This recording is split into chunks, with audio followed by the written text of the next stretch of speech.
Si Ginoong Mario Palacios Sr., isa pong Muslim. Sige po. Ha? Magandang gabi po, Ano siya? Brad Eli. Muslim po. O magandang gabi po.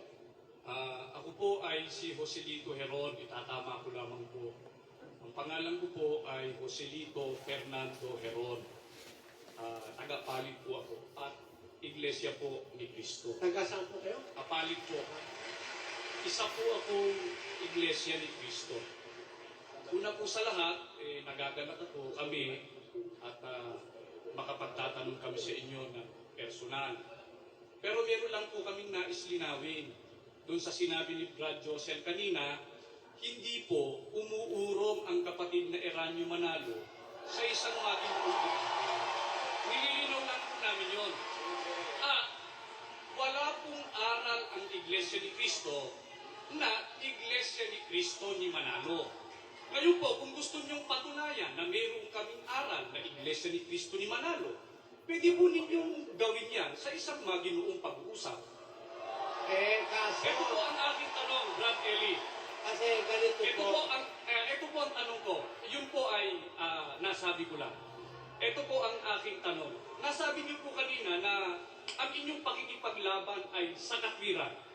Sa makatwid ay sa maling aral po ang inyong nilalabanan at hindi po sa tao o sa mga ngaral. Bakit po naman partikular na si KRD ang gusto niyong makalaban? Nasa Biblia po kasi ganun eh.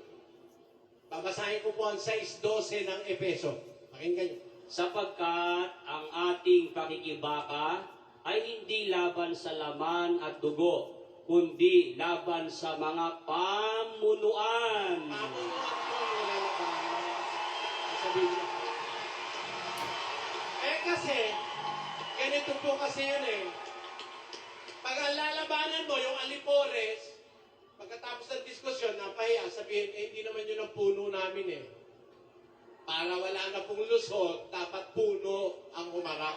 Yun ang pamunuan eh. Pakinggan nyo, sa ikalawang Korinto 10:4, pakinggan nyo kung sino nilalabanan ng mga ministro ng Diyos. Sapagkat ang mga sandata ng aming pakikilaban ay hindi ukol sa laman, kundi sa harapan ng Diyos ay may kapangyarihang gumiba ng mga kuta, na siyang gumigiba ng mga maling haka at ng bawat bagay na matayo. Yan, ang nilalabanan ng mga apostol, hindi naman laman eh. Hindi naman yung pagkatao. Ang nilalabanan nila yung bawat bagay na matayo, mga maling haka.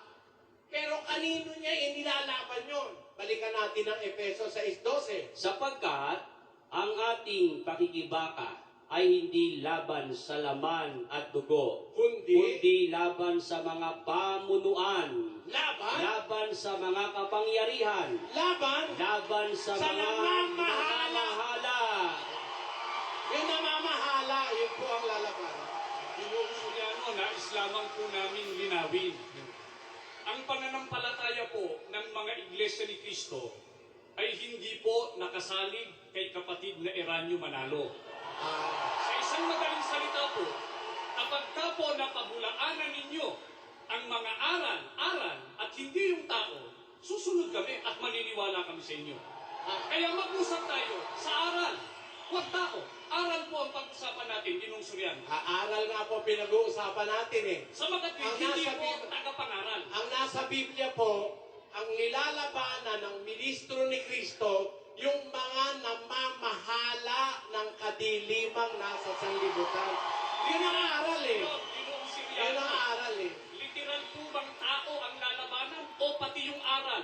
Yeah, yung aral at yung namamahala ng aral. Yun ang Sige po, kung nilalabanan. ayaw po ninyong mag-usap sa aral, eto na lang po ang tanong ko. Hindi, wag Sa ganun. Roma po, Ayaw kong mag-usap sa aral? Aral nga ay sinasagot ko sa'yo. Matigas pala ulo mo eh. Ba't mo sasabihin ayaw ko makipag-usap sa aral? aral po. Hindi, harap-harapan. Kala mo nakakalalaki ka eh. Hindi po. Aral nga ang binabasa ko sa Biblia. Sasabihin mo ayaw ko makipag-usap sa aral.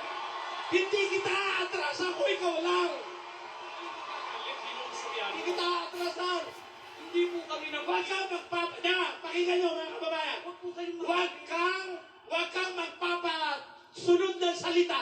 Sabi mo, kung ayaw mo makipag-usap sa aral, kailan nagsabi? Aral nga sinasabi ko sa'yo eh. Huwag kang magpalusot doon. Nagagalit. Masama yung paratang mo. Huwag po kayong magalit. Kami naman po. Hindi ako gagalit. Nilalakas ko lang ang boses ko dahil maingay. Hindi ako galit. Ako rin po. Ito po ang tanong ko. At saka ito ha, mga kababayan. May tanong po Alam ako. dali lang. Opo, sabi niyo po. Atek na dali lang. Paparaanin mo ko. At magalit man ako sa'yo. May katwiran ako. Nagbibintang ka kasi ng kasinungalingan. Kalukuhan mo. Kayo pinagbibintangan. Sasabihin mo ayoko makipag-usap sa aral. Sitas nga ng Biblia binabasa ko eh. O sige po. Kung magalit man ako sa'yo, dapat kang kagalitan. Bakit? Sinungaling yung dila mo. Kalukuhan ito. Ito na po. Ginoong Suryano, ito na po ang tanong sa aral. Kung gusto po niyong aral, ito po ang tanong sa aral. Sige, magtanong ka. Sabi niyo po Huwag ka lang magpapabuntot ng salita. Hindi po. Na sasabihin mong ayoko makipag-usap sa aral. Dahil mula nung magtanong ka, sitas na ang binabasa ko, aral yon. Nasa sa inyo po yan. Kung talagang gusto ninyo, nasa inyo. Ito na po tanong. Ito na po tanong. Huwag na tayong magpatutsyada. Sige po, ito na po Pagtanong ka na ng diretso. Ito po tanong. Sinabi niyo po kanina na yung banal na halik, hindi maaaring banal na halik. Sapagkat Teka muna. sa malalayo, Tingnan mo ha. Napakasinungaling mo eh. Wala naman ako sinabing yung banal na halik eh. Hindi maaaring banal na halik eh. ano po yun? Pero ba ako sinabi noon? Kung sinabi niyo po na Ang sinabi ko, yung banal na halik hindi beso-beso. Kaya yung paliwanag ng sa ano mo. makatwid, Huwag mong babaguhin.